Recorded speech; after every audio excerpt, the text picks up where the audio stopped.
Podcasts COP30, mais um convidado especial, Dr. Roberto Rodrigues, ministro, enviado especial do Agro à COP30. É um título pesado, hein, doutor Roberto? Para o senhor não, mas é uma tremenda responsabilidade. Bem-vindo. Luiz Estevam, obrigado pela Tudo bem? oportunidade de conversar com você. Tudo bem? É pesado para mim, sim. É, né? Para a idade que eu tenho, essas coisas estão começando a ficar pesadas demais. Mas é missão. Missão para o bem do Brasil. Vamos cumprir. Missão dada é missão cumprida. É isso.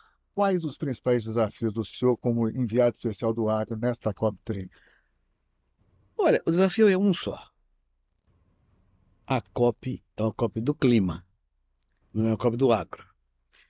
Mas o mundo inteiro está olhando para o Brasil.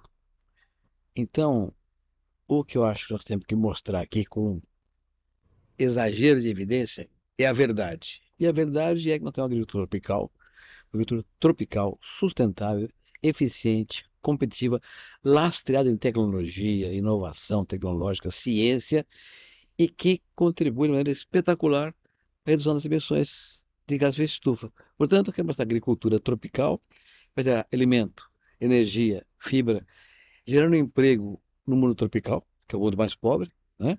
Ao mesmo tempo que cuida do clima.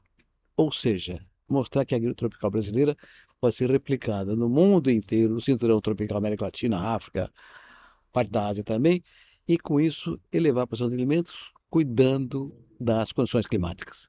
Isso faz do Brasil um protagonista importante para o cenário mundial. Ou seja, o agro produz e preserva, produção e preservação são compatíveis. Não é só que produz e preserva, é produz e recupera, mais do que preserva, né?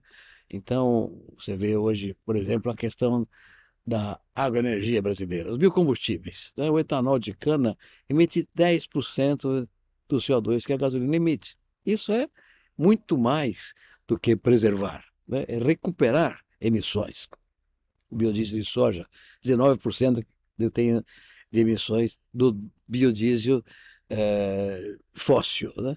Então, nós temos coisas importantes. A Embrapa está mostrando aqui na COP30 uma soja de carbono neutro. Recupera terra mais do que emite. Recupera o solo. Então, nós temos uma condição extraordinária. Floresta plantada. Todo mundo fala de desmatamento. O Brasil tem desmatamento legal. Infelizmente, tem bandido que desmata ilegalmente. Mas nós plantamos 10 milhões de hectares de florestas com objetivos industriais. Madeira, celulose, lenha, qualquer coisa desse tipo para a indústria brasileira funcionar. Então, nós temos coisas que sequestram carbono, que reduzem emissões e, portanto, contribuem para o melhoramento do clima. Então, Roberto, por que é tão difícil, às vezes, consolidar essa verdade perante alguns mercados muito exigentes como a União Europeia? Acho que o Brasil está na vanguarda, muitas vezes, desse processo, né? Interesses comerciais? Estevão, não sei se é um interesse comercial, mas também é um interesse nacionalista, de defesa dos produtores. A Europeia cria esses mecanismos todos para defender os seus produtores. Ela está errada? Ela está certa. Está defendendo o seu eleitorado, né? Até por uma questão conceitual complexa. Todo mundo fala em segurança alimentar como se fosse uma questão idiomática, né? Uma expressão idiomática. Não é.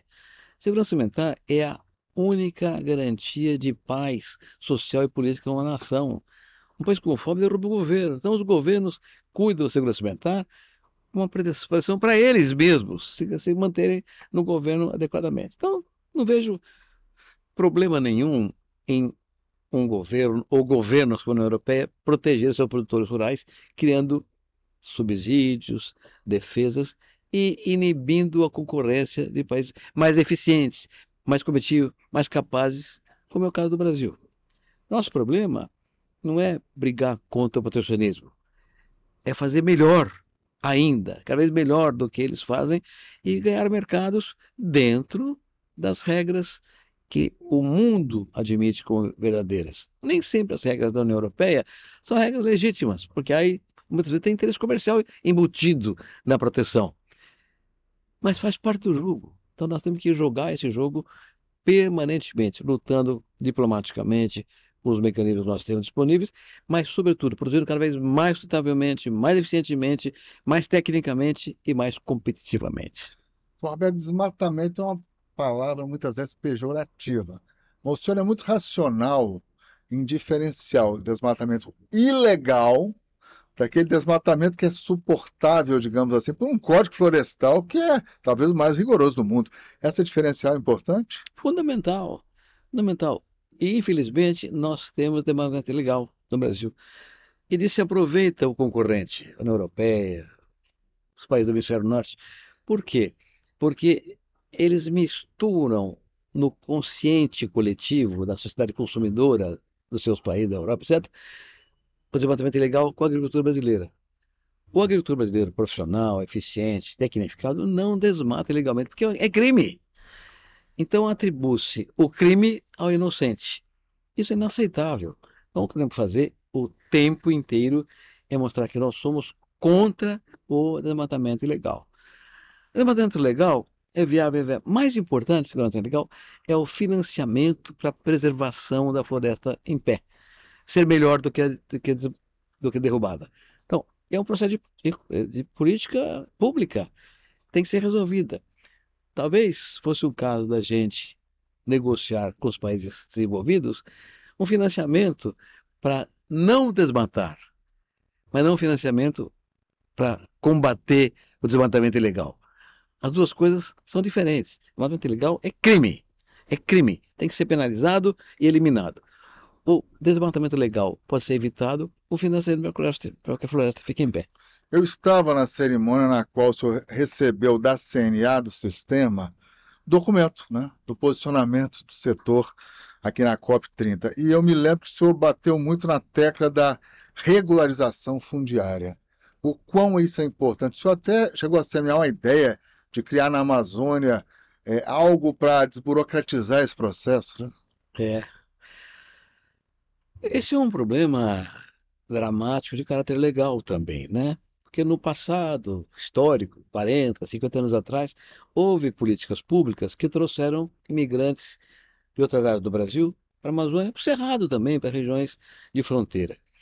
E até hoje, muitos desses produtores foram lá colocados com favores governamentais, propostas governamentais, não têm o título da terra.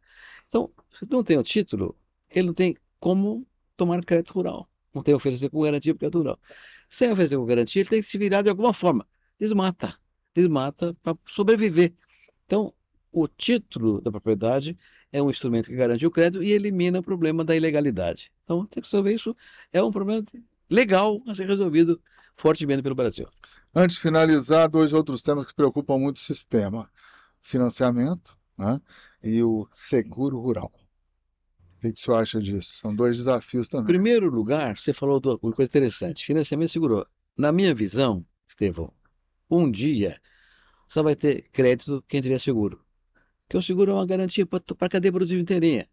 Um banco privado hoje tem medo de dar crédito para o produtor rural porque ele não tem garantia nenhuma. Dá uma seca, dá uma geada, dá uma chuva de pedra, ele pode perder a produção e não tem como se ressarcir disso. Né? Aconteceu no Rio Grande do Sul, do ano passado, aquela enchente, até hoje tem gente que não se recuperou e não vai se recuperar porque não tem crédito. Né? Então, eu imagino que nós temos que evoluir para um sistema de crédito brasileiro junto com o seguro rural. E o seguro, eu já falei agora para você que a segurança alimentar é a única condição de estabilidade política e social para a nação. O seguro rural é a única condição de estabilidade para o produtor rural, para a cadeia produtiva. Ele tem um desastre qualquer, ele paga o banco, ele paga o vendedor de insumo, de fertilizante, defensivo, de máquina, paga o trabalhador e continua vivo. Se não tiver seguro, ele quebra e morre.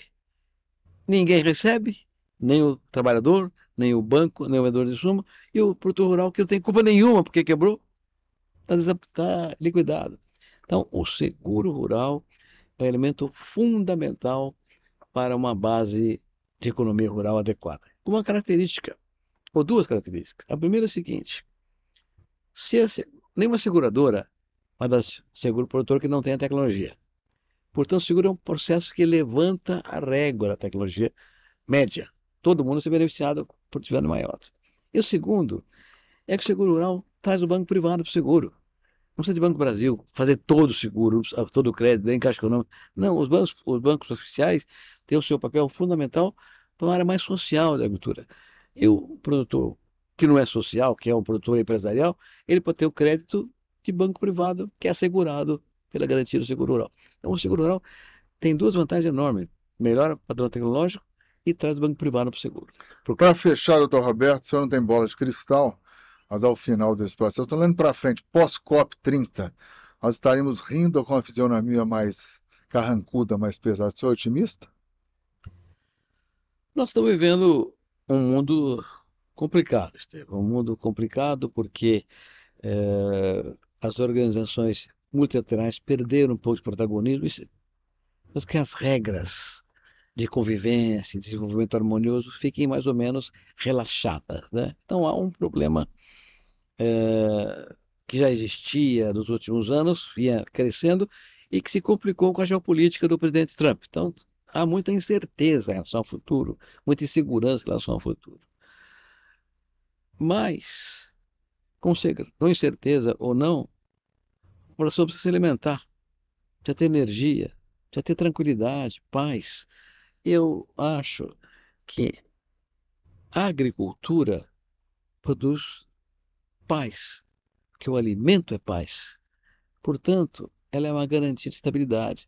Então, vejo um mundo difícil, complicado, desarrumado, muita certeza, mas um país como o Brasil contribuindo para a segurança alimentar mundial, energética, cuidando do clima, é um instrumento de paz. Portanto, vejo o futuro com mais otimismo.